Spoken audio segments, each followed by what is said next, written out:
everybody! So we have something special for you this week. We're actually talking about the Dynamite Sirens redesigns that are coming out. Yeah, reboot, relaunch, release. Yeah, and we actually have somebody new with us today. You have read her before, but you have never seen her. This is Brittany Dygowski. I did it, you guys. as the d is coming out of my mouth, I'm like, I'm not even gonna try this one. This is. Yeah, she blogs for us. She writes comic reviews, and she's working on a statue review right now because she's in love with statues. Yes, it is Raven and the Red Hood from Kotobukiya's statue line. So it's going to be beautiful. Yeah. Lots of pictures. She has opinions. And we decided to bring her onto this show because that is what we want. We want opinions. And yes. she has been reviewing each of the 3 #1s that Dynamite has released as part of this reboot. So she's already reviewed Deja Thoris #1 and Red Sonja #1, and then Vampirella #1 is coming out this week. So she'll be reviewing that as well. So we have a subject matter expert of sorts here as well. So. Yeah, you gotta adjust the glasses a little bit. There we go. Oh my God. Aw, you're trying to be part of the club. You could borrow mine, but you'd be blind. I would know. Yeah, I'm already wearing contacts. I'd be like, all right. So, Dynamite is rebooting the 3 ladies, and you might know these ladies because they have kind of been infamous for being scantily clad. Yes, they are the pinups of the classic comics, I guess. Yeah. All 3 of them have traditionally had very skimpy clothing, and they've been the sex symbols for a number of decades. And the interesting thing to me is the reason for this reboot, and the reason that a lot of people are getting mad, is because people are coming in and saying, "Oh, feminism is ruining my favorite characters, ruining comics." Comments that we've seen on the internet, it's been great. Yes, we did our research, and oh God, don't read the comments. Yeah.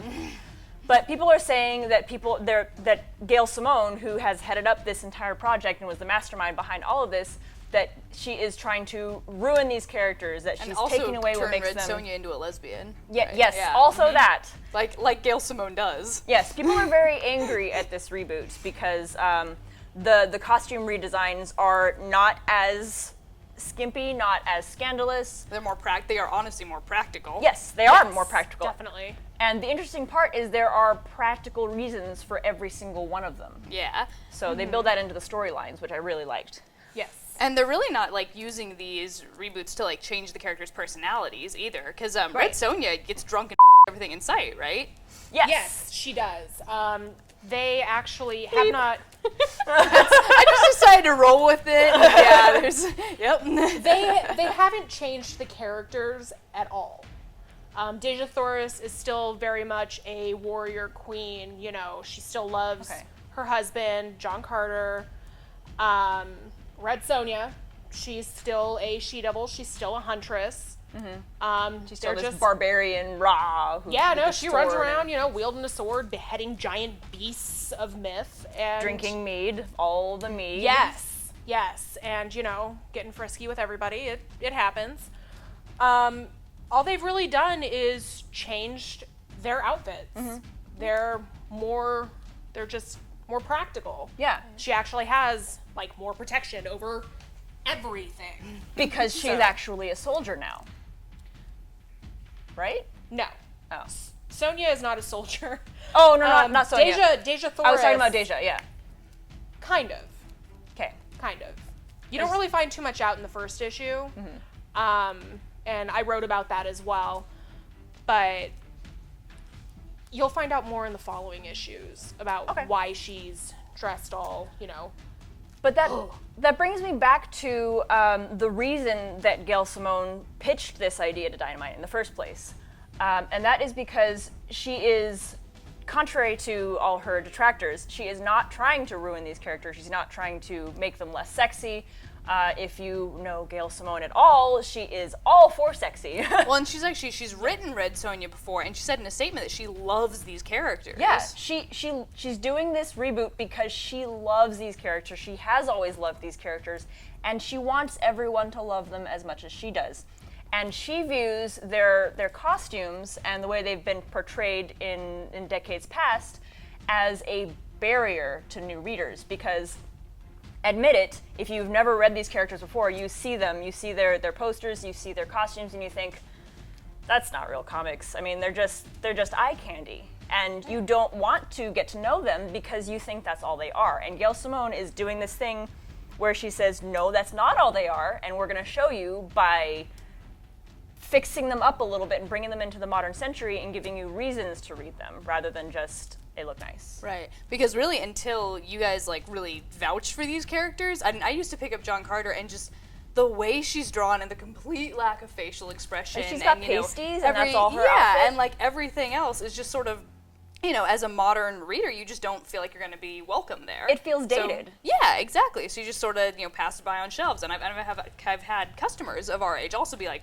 okay, put it back down. Yeah. Yeah. So really that was like a much needed marketing tool, I think. Well, and if you think about it, they've changed, how Rogue has looked. They've changed how different Marvel, DC characters, even Sarah Pazzini from Witchblade, they changed how she looked throughout the years.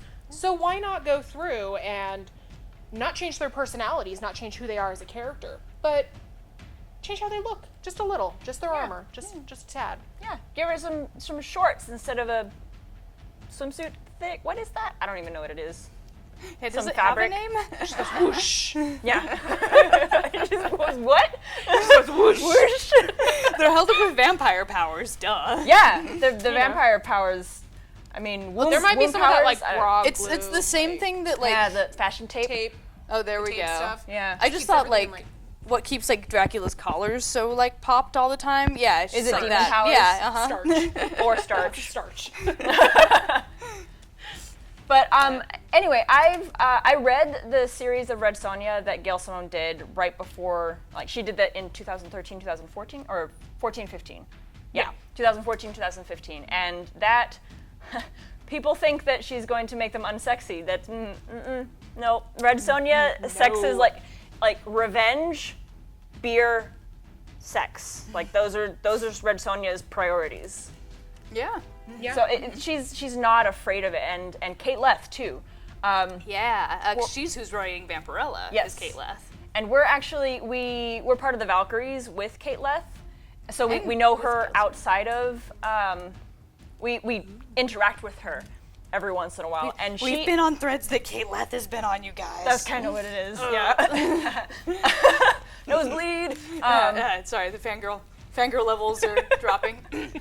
But in various threads, when people have said, not in Valkyries particular, but in threads that we've seen, when we're talking about these reboots and confronting that stigma of, oh, they're trying to make them less sexy, Kate Leth actually laughed. Like, do they know me?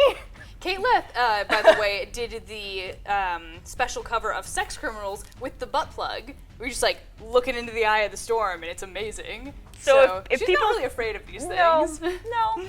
And I'm sorry, but nobody writes sexy women better than women. Yeah.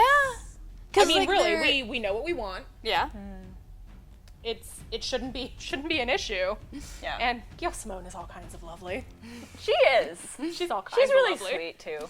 So I'm really thankful to Gail Simone for spearheading all this and for handpicking these teams of people she thought would be faithful to these characters, and organizing all of it and doing the promotion and just thank you, Gail Simone, for fighting for characters you love